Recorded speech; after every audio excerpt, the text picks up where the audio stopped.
होता क्या है कि जब आप बिजनेस करते हो तो कोई ऐसे ही बंदे आपके कंपनी में होते हैं या फिर बाहरी हो सकते हैं जिनको आपको कमीशन देना पड़ता है। कमीशन इसलिए क्योंकि वो सामान को सेल करवाते हैं। तो अगर किसी सामान को कोई सेल करवाता है तो आपका कंडीशन ये है कि उस बंदे को आप कुछ परसेंट कमीशन देते हो। तो अब टेली में इसकी एंट्री हम कैसे करेंगे उससे हम जानने वाले हैं। तो शुरुआत करते हैं वीडियो को। पहले आपको डायरेक्ट मैटर दिखाता हूँ मैं आपको।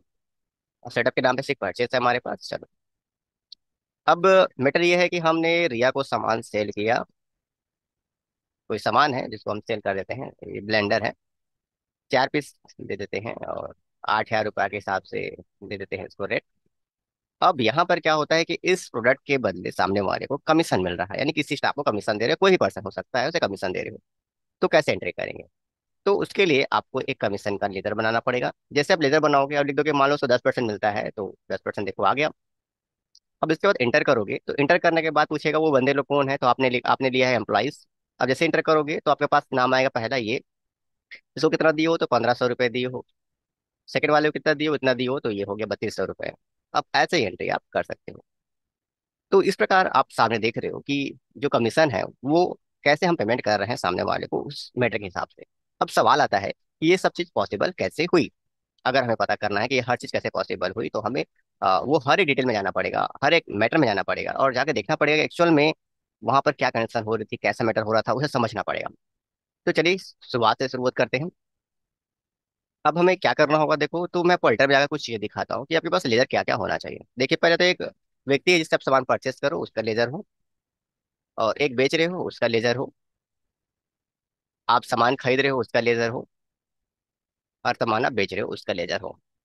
उसके बाद आपके पास कमीशन का लेजर हो, तो कमीशन का लेजर बहुत ज्यादा इंपॉर्टेंट है। और यहाँ पे हम इनडायरेक्ट एक्सपेंस दे रहे हैं क्योंकि खर्चा है हमारा, और यहाँ पर आपको इसे हमेशा यस रखना पड़ेगा, खासकर इसके लिए कमीशन के लिए यस करना पड़ेगा। तो अब ये है क्या, तो इसे जानने के लिए आपको यही रहना पड़ेगा। ये नीचे यहाँ पे कॉस्ट सेंटर और कॉस्ट कैटेगरी वाले मैटर हैं। अगर इसके बारे में आपको वीडियो नहीं पता, इसके बारे में जानकारी नहीं रखते हो, तो हमारे चैनल पर अपलोडेड बहुत सारे वीडियो हैं उसमें आप देख सकते हो। और फिलहाल आपको मैं यहाँ पर जानकारी दूंगा, थोड़ा शॉर्ट में देता हूँ।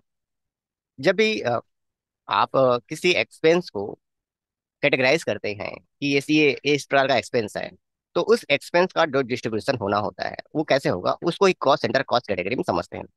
जैसे कि हमने कहा कि हमने रेंट पेमेंट किया, और आपके पास ऑफिस है और आपके पास गोडाउन है, दोनों का रेंट आप पेमेंट कर रहे हो। तो दोनों को अलग अलग ना लिखकर आप एक रेंट का एक लेजर बनाओ और बाकी ऑफिस और शॉप का कॉस्ट कैटेगरी तैयार कर दो। तो हमने क्या किया है वही समझाते हैं। हमने क्या किया, कॉस्ट कैटेगरी में हमने कैटेगरी दी थी कि हमारा एम्प्लॉय होगा, और कॉस्ट सेंटर में हमने बना दिया 2 एम्प्लॉय, एक राम और दूसरा एक श्याम नाम से। आपको यही करना होगा। जैसे आप कैटेगरी 2-3 बार बनाओगे इस टॉपिक को देखकर तो आपको समझ में आ जाएगा मैटर। ऐसा करने के बाद आपका वही जो सारे लेजर्स हैं वो बने होने चाहिए, ऐसा ऐसा करके। और उसमें जो कमीशन है वो लेजर बहुत ज्यादा इंपॉर्टेंट होता है। यहाँ पे आपको इनकम हो रहा है तो इनकम डाल दीजिए, एक्सपेंस होता है एक्सपेंस डाल दीजिए। अब ये जो कॉस्ट सेंटर, ये जो एप्लीकेबल का ऑप्शन आया है ये आपको यहाँ पर यस करना पड़ेगा, कभी कभी ये नहीं आता है। तो हम क्या करेंगे, यहाँ पे एप्टल क्लिक करेंगे और थोड़ा सा मुझे गैप होना पड़ेगा, और यहाँ पर देखो लिखा है कि एम्प्लॉय कॉस्ट सेंटर, इसे हम यस कर देंगे। तो ये जो ऑप्शन है वो आना चालू कर देगा। अब ये कॉस्ट सेंटर एप्लीकेबल हो गया तो इसे यस करके हम सेव कर देंगे, और देखो कि बाकी चीजों में भी ऑटोमेटिक यस है, तो इससे नो भी रखोगे तो भी कोई फर्क नहीं पड़ता, आप यस रखते हो तो भी फर्क नहीं पड़ता। लेकिन अगर जब भी आप गुड परचेज का कहीं पर यूज करोगे तो कॉस्ट सेंटर आएगा, तो आप चाहो तो यस रखो या नो रखो। मैंने जब एप्लीकेबल किया ना कमीशन के लिए तो इसमें भी ऑटोमेटिक एप्लीकेबल हो गया है, तो आपकी मर्जी है, नो भी रखो तो भी चलेगा, लेकिन कमीशन के लिए यस रखना पड़ेगा क्योंकि उसी पर एप्लीकेबल हो रहा है। आगे देखते हैं मैटर क्या है। जब ये सेटअप हमारा हो जाए तो फिर से देख लें कि हमारे पास सारे जो सामान है उसे परचेस की एंट्री कर लें जिससे परचेस कर रहे हो। यहाँ पर कोई कॉस्ट कैटेगरी नहीं लगी हुई है, बिना टैक्स से परचेसिंग है। फिर आपको आना होगा अपने परचेस सेल्स बिल पर।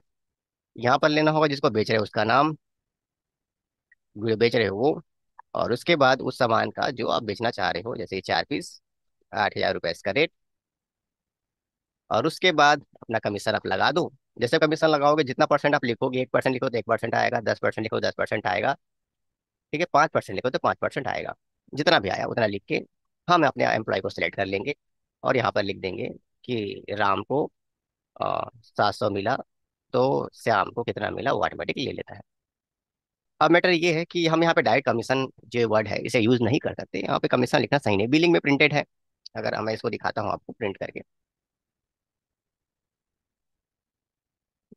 तो ये ऐसा कमीशन यहाँ पे आपको देखने को मिलेगा, तो ये लिखना सही भी नहीं है।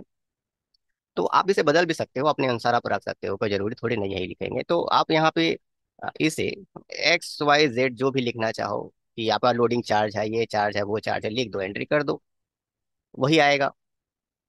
कि 5% भी अब देखो, कमीशन किसी को देना है तो पैसा उन्हें से लेना पड़ता है ना कुछ बनाना पड़ता है। आप ऐसा थोड़ी ना है सामान का रेट में हिसाब से दे देंगे, बिजनेस है। तो उससे हम कुछ चार्जेस ले लेते हैं, लोडिंग चार्ज, पैकेजिंग चार्ज, ये वो दुनियादारी ऐसा करा के जो हमारा कमीशन का वैल्यू उसे निकाल लेते हैं, ताकि हमारा भी नुकसान ना हो और सामने वाला का भी ना हो। या फिर आप इसमें से दे रहे हो तो भी अच्छी बात है, लेकिन जो भी मैटर है कि आपको सिचुएशन संभालना होगा, लिखना पड़ेगा, तो जो बनाते हो वही आएगा। और ऐसा करने के बाद आप एंट्री कर सकते हो। अब इसे पूरा सेव कर दो, और सेव कर दो, आपका काम कंप्लीट हो गया।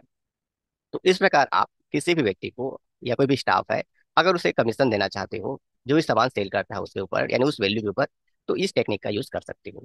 तो अगर ये जानकारी आपको अच्छी लगी हो, बेहतर लगी हो, तो चैनल को लाइक एंड सब्सक्राइब कर दीजिए, और उन लोगों तक पहुंचाइए जिन लोग टेली में जॉब करना चाहते हैं, जॉब पर एक घर चलाना चाहते हैं। तो ऐसे लोगों तक जरूर शेयर करिए। और ये फालतू और टाइम पास के लिए नहीं है, जॉब सिखाता हुआ वीडियो है। तो मिलते हैं किसी अलग वीडियो पर।